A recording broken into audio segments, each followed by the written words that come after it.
So it's time now to talk to JD, IMAX at Football. I tell you what, I've been waiting for this moment again. You saw and you heard everything from the last episode. Now you're going to see some more. I tell you what, we're going to go through this, no particular order, but it's do or die time. It's do or die time for both these teams in the quarterfinals. JD, thanks for coming on, man. How you doing? I'm very much fine. The last time I've explained a few things, it actually went that way. So I'm not so pleased with the result. Yeah. All right. Because obviously no one wants their team to lose. All right. But I would have liked to see a few more things added to that performance for me to say that, all right, I'm pleased. Because at the end of the day, it's a long haul. It's not just over two legs, because Jamaica is here to stay. And I would like for something to be built rather than just a result, to be honest. But I still wanted to get something out of it, to be honest, Yeah. Bring us up to speed on the injuries, especially your big player there, Mikel Antonio, but he's not the only one, yeah? How's the injuries looking for Jamaica right now? The injuries are not looking so good. So we had Amari Bell. We thought that would have returned. He made the listing from before, but looks like he's not going to come. All right. Mikel Antonio, at first, it was feared that it would have been 9 months because they thought it was a knee injury. But they said after a scan, it looks like he's going to be out for 3 to 4 weeks, which still will miss this game. And it's still a good amount of time, to be honest. Yes, right there. Damian Lowe missed the last game because they said he had a bug. And hopefully he does recover well enough. I don't know how. They said he recovered to a certain extent, but I don't know how much. And that will influence a next player because you're not fully fit. So I can't say you're fully fit, but you might be up for selection. So that's another injury right there. And people that's coming in, we had Tariq Magee is coming from switchback in the USL. And also we added Beckford to the listing as well. He's also from the same switchback team. He's a winger. Tariq Magee is on cam, wing forward as well. All right. So we are chopping and changing at this point, but I still believe that it should be a squad that should be able to compete because we still have the likes of Ethan Pinnock, Daniel Johnson that performed in the last game, Shamar Nicholson added to the pack as well, and you have Andre Blake, which a lot of your fan base must know Andre Blake playing from the MLS. Now, it's 35 years since Canada won, and they did it in the weekend against Jamaica in Jamaica, and I mean, I didn't see it being anything other than the game we saw. It was a fantastic game. But coming back to Toronto, Jamaica has beaten Canada 6 times so far in history. They've never won in Canada. Do you think they can pull this off? All right. So let me start with the one in Jamaica. The one in Jamaica, as you said, it's been a long time.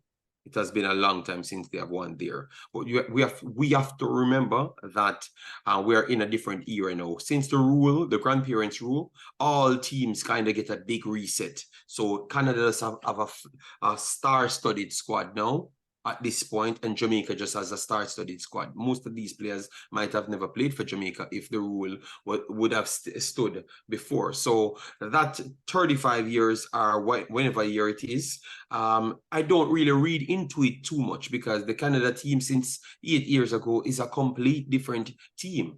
You understand me? So we have to look at the teams at present, and the teams at present, Canada had through 3/3, a little bit above Jamaica. So they were slightly favorites on the bookies and everything coming in. And it turned out that they were slightly the favorites on the score sheet. When you look at the game, the pattern of the play, if we had scored those 2 chances before Jonathan David had his chance, maybe Jamaica would have been 2-0 up at that point. Agreed. And then it could have been a different game right there. But based on what I saw, the fluid transition of play, I thought that Canada was a better team throughout the entire 90. They created more entries, a lot more than Jamaica, because Jamaica was relying for Ethan Pinnock to put it over the top for the first half. And then the second half, it was a combination between Daniel Johnson, Ethan Pinnock to try go over the top. So it was an over the top game for Jamaica, and Canada was a much more fluid team. You had Laurier over one and Adakobu coming over one. Alphonso Davis cutting in. Jonathan David dropping. Eustachio playing 1-2. Kone playing 1-2. So it was several different angles. So for that, I say that they deserve, based on what they have done overall. And if we're going to count misses and chances created, Canada had the slight edge right there. Yeah. Moving on to the BMO. Now, I would say it's going to be tough. The condition, most of these guys just actually play. Maybe the first time. Lati Bodier said it's the first time he's playing there. I think it might be the first time for Damari Gray as well, and several others in the team. So it's going to be a new experience, just like the Azteca, and they did well in the Azteca, drew 2-2 the last time. So that was a good thing, and they said that they are happy to get going. So I would say just go there and make the country proud. And I think if they put a commendable performance in, I think people would respect it. Absolutely. Talking the impact players in this game, particularly coming into the BMO Field game, who's the impact players that you need to see to produce to get that elusive win tonight? All right. So where I have to look at it is what we had the problem, what problem we caused the last time. Over the top, as we said, you said he was long in the tooth. Yeah, he showed it this time because he got caught out over the top a few times well. All right. So I think now if you reversed Leon Bailey, because Leon Bailey is not the best finisher, as what I've said the last time. So the last time, so I'm going to add to that. If it's Damari Gray added in that same position, I think he could finish 2 of those chances. So the advantage that we are, maybe not an advantage, but to say one of the pluses that we saw, we can get Victoria over the top. But maybe your coach will try to solve that in the next one. So, but I will still leave it as an option. So, Pinnock, Victoria over the top, right? There is a option. And if a forward drops off, a Shamar Nicholson link a play over the top, but the over the top ball from Victoria and the back three in total, in its entirety, I think it's on, but it has to fall to the right person, which is Damara Gray, I would say. I think Shamar Nicholson and Leon Bailey is not the best finishers, to be honest. But Damara Gray, the talismanic figure, that's the one that I would prefer it to drop to. And then I will add the threat coming from Ethan Pinnock as well. So those are the 2 bright sparks I saw. They have to play well for we to get the job done. We're talking to JD. I max it. I tell you what, this man is full of Jamaican facts, people. He brings it. Keep coming back for more and visit his channel as well, because you won't be disappointed. JD, talking from your gut now, because I know you know what you're talking about, but your gut feeling, what's your gut feeling saying about the final score? What are you looking for? Because I tell you now, you said 3-2 or 2-2 last game, and you were damn close, because it should have been 2-2 in my opinion, and it definitely wasn't a boring 0-0, was it now? So we both got and that all right, of the persons that I talked about, where all of the areas where the problems would have lied, it worked out. The right hand side that I told you about, the central midfield side that I told you about, that is where you guys dominated. The same people on your team that I've talked about, they were the ones that dominated as well. But what's your gut telling you, man? What's your gut telling you for this game? Come on. All right, my honesty, I think that Canada will feel more comfortable. They eat the last time they complained about it, but I don't see they had a better performance than Jamaica, and they were complaining about the eat. So no, I think they are in their own elements.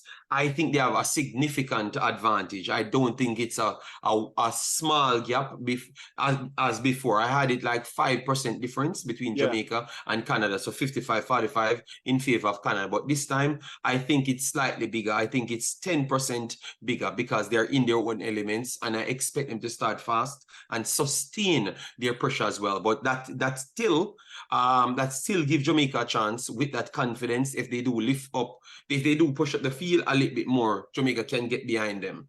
But I just believe that it might be a little bit too much with them going in with a lead. I think it's going to be tough because I don't think we're going to keep a clean sheet based on what I've analyzed.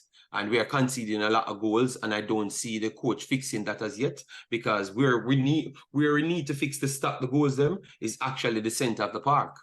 Yes, absolutely. And we have not started that. We have not started that. It's so we can hold on to our center backs them for so long. But they are going to create one or two mistakes throughout the game if they continuously get some pressure. So I'm hoping for a better performance, something that I can feel good on, to add it to that booking, to move over to the next task. But I think we might drop short here, but I would wish that we could get at least a 2-1 victory. But I just think that it has to be errors from your side and not necessarily creativity from our side. Do you think tonight's game being about 3 to 4 degrees, which is bloody chilly for any Jamaican out there, let's tell it, because you guys have the sun every day, and yes, we're jealous, but it's going to be wet, it's going to be cold. Lake Ontario is going to push the wind through that building. It's not going to be good conditions. It's going to be playable. It might have some snow later this afternoon. That's surely not going to pose any problem for Jamaica, no? And the surprise answer is they have no problem at all. You know why?